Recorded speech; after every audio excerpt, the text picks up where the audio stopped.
With me now, Robin Rose, the Managing Director of the Icarus Partnership, for It's Time to Talk Business. Welcome. Good to see you. Let's begin with this story from PricewaterhouseCoopers. A third of bosses plan to axe workers this year, a reporter's warned. Now, I thought, Robin, we were out of the recession and everything was looking rosy. So did everybody. And I have to say, I think this is a bit of politicking, actually.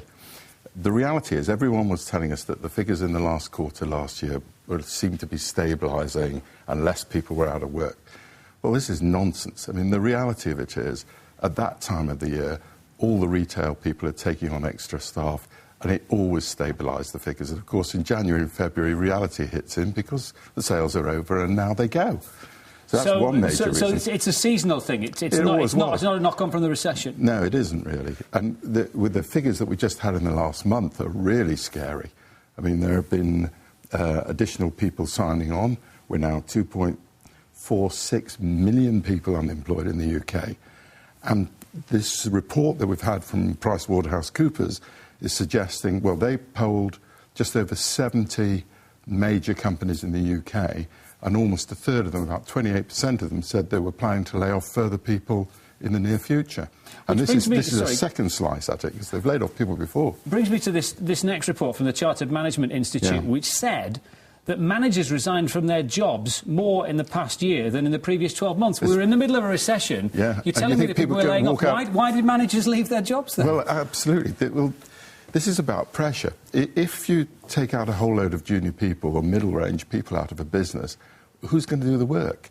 It's management. Good Lord, managers might actually do something. Well, there's an excessive amount of work, an excessive amount of pressure, an excessive amount of strain, no extra payment. You know, people forget the average salary in the UK is about 22,000. The average middle manager is getting somewhere between 30 and 40,000.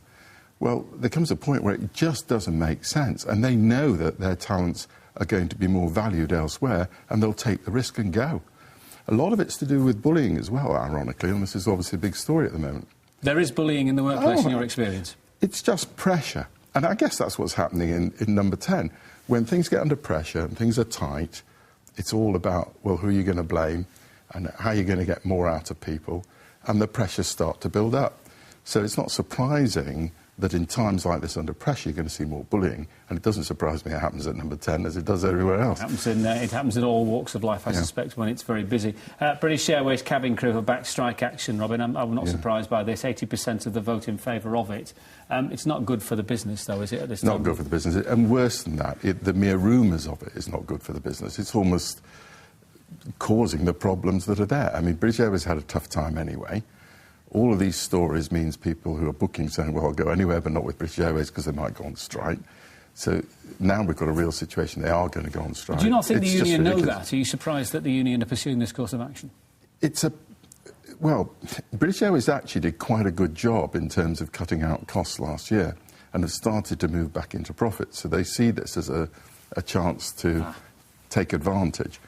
But, you know, it's just unrealistic, quite frankly. Absolutely. Let's finish on a positive note. The Icarus Partnership working with returning forces, I believe. Yes, we're working with the Regular Forces Employment Agency, which helps people who've coming out of the army for various reasons. Sometimes it's because they're injured or whatever. And it's about helping them get back into work. It must be a difficult transition from military life to civilian life. It is, really. And although they get some help in that, it's only help in how to write CVs and how to present yourself, but to actually get marketed properly and find the people that value the skills they've got.